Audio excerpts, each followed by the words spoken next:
Hello Ramesh గారు వినిపిస్తాను sir. Ramesh గారు నమస్తే సార్, సతీష్ మాట్లాడుతున్నాను. హలో ఫోన్ లైన్ కట్ అయినట్టుంది. సో నా పాయింట్ ఏంటంటే పార్టీలని ఆయన ఇదిగా కాదు, పదవులను తృణప్రాయంగా చేసుకొని కేవలం ఒక ఆ లక్ష్యాన్ని తను సాధించగలిగితే ఇంకా చాలు, తనకి ఇంకేం అవసరం లేదనే దాని మీదే ఒకే పాయింట్ మీద ఇదారు. అందుకనే ఆయన చూస్తే 78 నుంచి 89 ఆయన వాడు నుంచి గెలిచారు.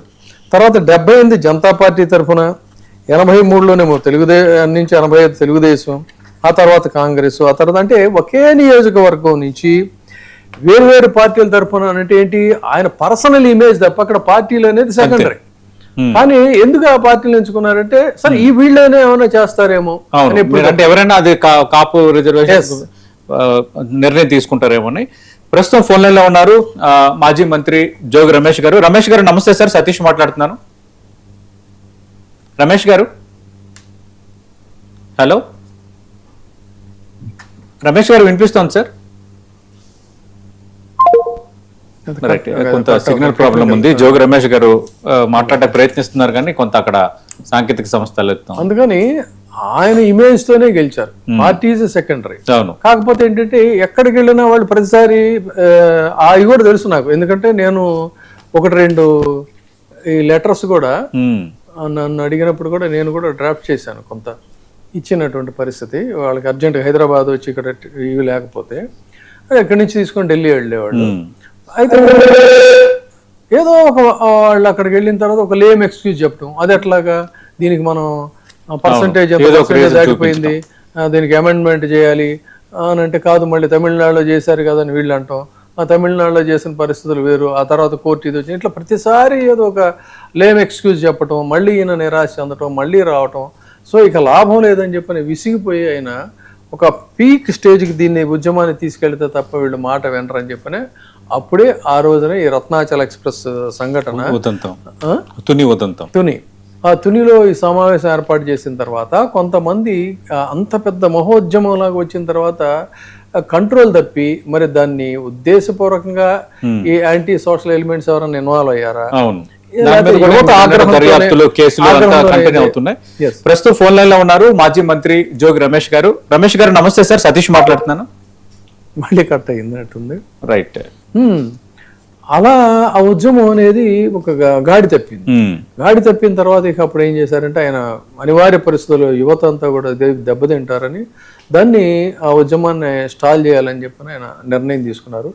ఆ టైంలో ఇక్కడ దాసరి నారాయణరావు గారు, ఇందాక మనం చెప్పుకుంటే చిరంజీవి గారు, మీటింగ్ కూడా అయ్యారు ఇక్కడ. చిరంజీవి గారినేమో ఎయిర్పోర్ట్ దగ్గర ఆపేశారు.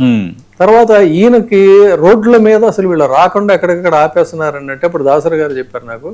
నేనేం చేశానంటే ఆ సమాచారం నాకు ఎప్పటికప్పుడు తెలుసుకొని హైవే నుంచి కాకుండా నేను బైపాస్ రోడ్డు నుంచి నేను ఆయన బై రోడ్ వెళ్ళారు హైదరాబాద్ నుంచి, నేను బైపాస్ రోడ్డు సెలెక్ట్ చేసుకుని ఎక్కడిక్కడ అట్లా నేను చేరుకున్నాను 8 గంటలు ప్రయాణం చేసి అని చెప్పారు. సో ఆ మహామహులు అందరూ కూడా వెళ్ళి ఆయనకి సంఘీభావం తెలిపినటువంటి పరిస్థితి.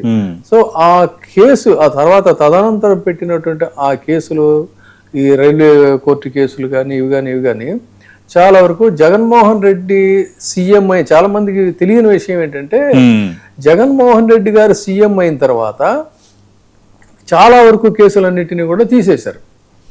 ఆయనే మొత్తం అధికారంలోకి వచ్చిన తర్వాత మొత్తం ఈ కాపు కుర్రాళ్ళ మీద వాళ్ళ మీద వీళ్ళ మీద పెట్టిన వందలాది కేసులు అనమాట, 1 కాదు 2 కాదు. ఆ కేసులన్నిటినీ కూడా ప్రభుత్వం తీసాక, బట్ రైల్వే కేసులు ఉంటాయి కదా, రైల్వే కేసులు రాష్ట్ర ప్రభుత్వానికి సంబంధించిన కాదు. సో ఈ రైల్వే కేసులు పెడితే ఆయన రైల్వే కేసులకు వాయిదాలకు కూడా విజయవాడ అంతా తిరిగారు. మనకి ఇప్పుడు ఆ కేసులు వాదించినటువంటి సోదరులు కూడా మన్మథరావు గారు అడ్వకేట్, ఆయన కూడా మరి మనకి ఫోన్ లైన్ లో వస్తా అన్నారు. ఆయన ఈ కేసులు వాదించి పాపం ఆ కేసుల వాయిదాలకు వచ్చి భోజనం చేయండి టైం అయిపోతుందంటే కూడా భోజనం కూడా చేయకుండా ఆ వాయిదాల్లో ఎప్పుడు పిలుస్తారో ఏంటో అని చెప్పని ఉండి అలాగా మీరు అన్నట్టు చిత్తశుద్ధి, ఒక అకుంఠిత దీక్ష అంటారు కదా, ఒక కమిట్మెంట్, ఒక లక్ష్యం మీద ఒక కమిట్మెంట్. ఏదో కొందరు ఇప్పుడు మనం చూస్తున్నాం విజయబాబు గారు, చాలా మంది ఒక పబ్లిసిటీ స్టంట్ లాగా ఈ హడావుడిలు చేయటం, ప్రకటనలు చేయటం, ఆ రెండో రోజు అసలు ఫోన్ కూడా అందుబాటులో ఉండరు. ఒక మీటింగ్ పెడతారు వాళ్ళ మెహర్బానికి, ఆ మీటింగ్లు పెట్టి దాన్ని చూపించుకుని ఏదో పదవులు పొందే మోడల్ చేస్తారు. కానీ మీరు ఇందాక అన్నట్టుగా పదవులను కూడా తెద్దించడం అంటే చిన్న విషయం కాదు. ఎందుకంటే ఒకటే ఆ లక్ష్యం కోసం అని చెప్పి లక్ష్యం ఒకటే. ఎప్పుడు కూడా కాపులకు రిజైన్ చేశారు, ఎమ్మెల్యేల పదవులకు రిజైన్ చేశారు, ఇచ్చిన మంత్రి పదవులకు రిజైన్ చేసినటువంటి పరిస్థితి. ఆ విధంగా అయితే ఇప్పుడు ఇందాక నేను చెప్పిన పదే ఆయన పాపం చివరి దశలో ఆయన మానసికంగా ఆయన కుంగిపోయినటువంటి పరిస్థితి.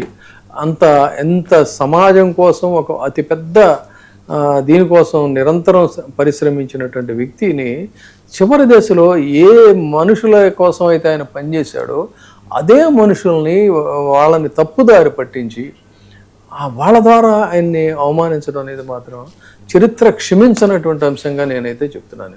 నిస్వార్థంగా ఎవరు అభ్యున్నతి కోసం అయితే పనిచేశారు ఆయన అందుకనే నేను ఇందాక జీవితమే ఒక నాటకం, కానీ నా జీవితం నాది మాత్రం విషాదాంతం అని చెప్పిన షేక్స్పియర్ డ్రామాలో ఉన్నట్టుగా అది ఆయనకి యాప్ట్గా సరిపోద్ది. చాలా మనస్తాపం చెందారు. నేను ఆయనతో షేర్ చేసుకున్నా కూడా. తర్వాత సరిగ్గా ఈ ఎన్నికలు మొన్న జరిగినటువంటి ఎన్నికల టైంలో కూడా వెస్ట్ గోదావరి, ఈస్ట్ గోదావరి కూడా మేము కొన్ని ప్రైవేట్ సమావేశాల్లో కూడా మేము కలుసుకున్నప్పుడు కూడా ఆయన తన ఫీలింగ్స్ని ఇలాగే ఎక్స్ప్రెస్ చేశారు.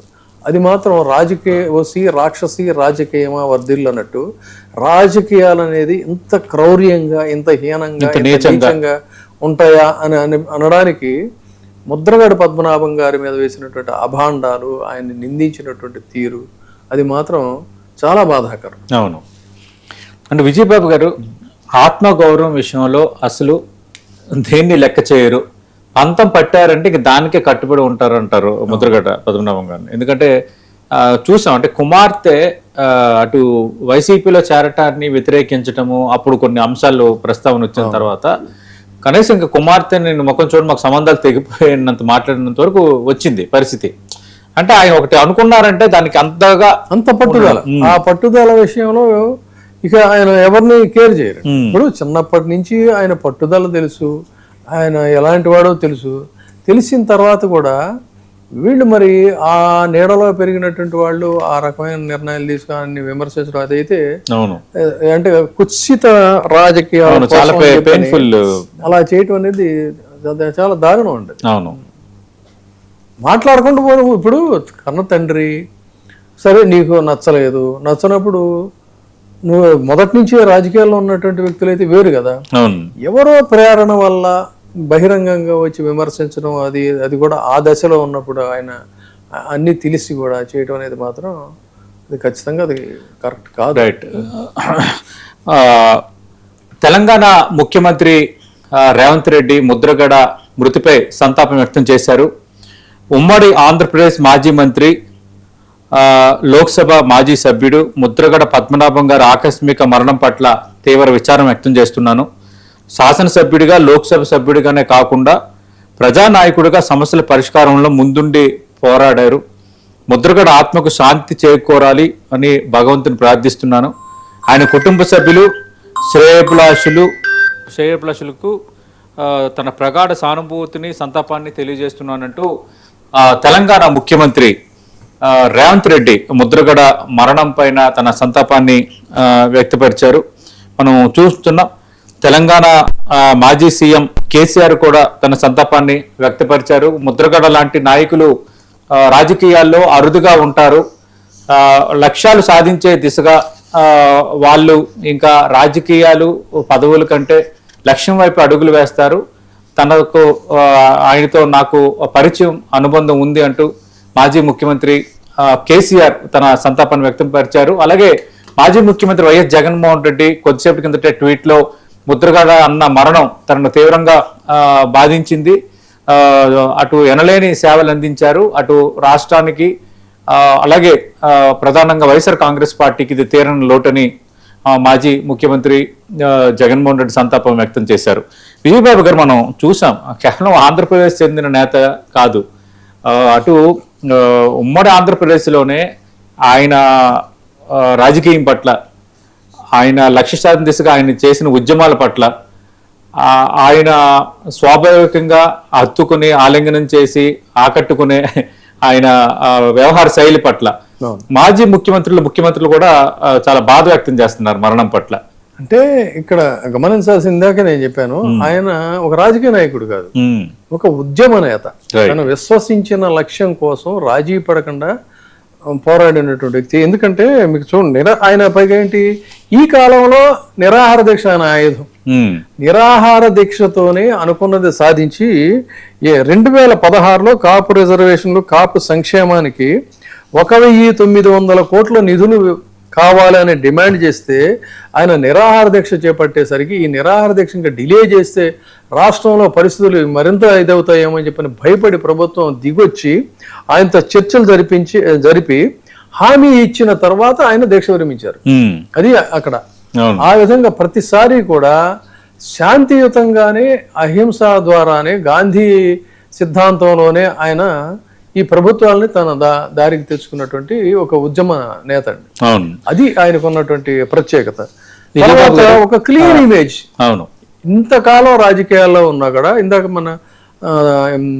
మన దీంట్లో ధర్మశ్రీ కూడా చెప్పారు, అనేది పెద్ద రాజకీయాల్లో ఇంతకాలం రాజకీయాల్లో ఉన్నారు కాబట్టి భారీ స్థాయిలో ఒక మేడలు, ఆకాశ హార్మ్యాలు, బిల్డప్ ఏమి లేదు. ఇప్పుడు ఇంతకాలం రాజకీయాల్లో ఉన్నటువంటి వ్యక్తి మీద ఒక బురద చల్లేటువంటి ప్రచారం జరిగితే వాడెవడో సాదా సామాన్యుడు ట్రాక్టర్ వేసుకొని వచ్చే గేటు పగలగొట్టేటువంటి దుస్సాహసానికి పాల్పడ్డాడంటే అంత సింపుల్ మ్యాన్. పబ్లిక్ తో ఉండేడు. రాజకీయం తన కోసం కాదు, రాజకీయం తన స్వార్థం కోసం కాదు, రాజకీయం ధన సంపాదన కోసం కాదు, రాజకీయం తన వైభోగాల కోసం కాదని. అక్కడ నుంచి హైదరాబాదు ఆయన రావాలంటే అనేక సార్లు మామూలు సాదా కారులోనో లేదా ట్రైన్లోనో వచ్చేవారండి. అవును, అలాంటి ఒక సింపుల్ మ్యాన్. అవును, విజయబాబు గారు మనం 99 టీవీ స్క్రీన్ పైన చూడొచ్చు. ప్రస్తుతం సింధు ఆసుపత్రిలో దృశ్యాలు 99 టీవీ ఎక్స్క్లూజివ్ గా మీకు అందిస్తుంది. ప్రస్తుతం ఆయన మరణించిన తర్వాత కొంత ప్రొసీజర్ ఉంటుంది హాస్పిటల్లో, ఆ ప్రొసీజర్ కంటిన్యూ అవుతుంది.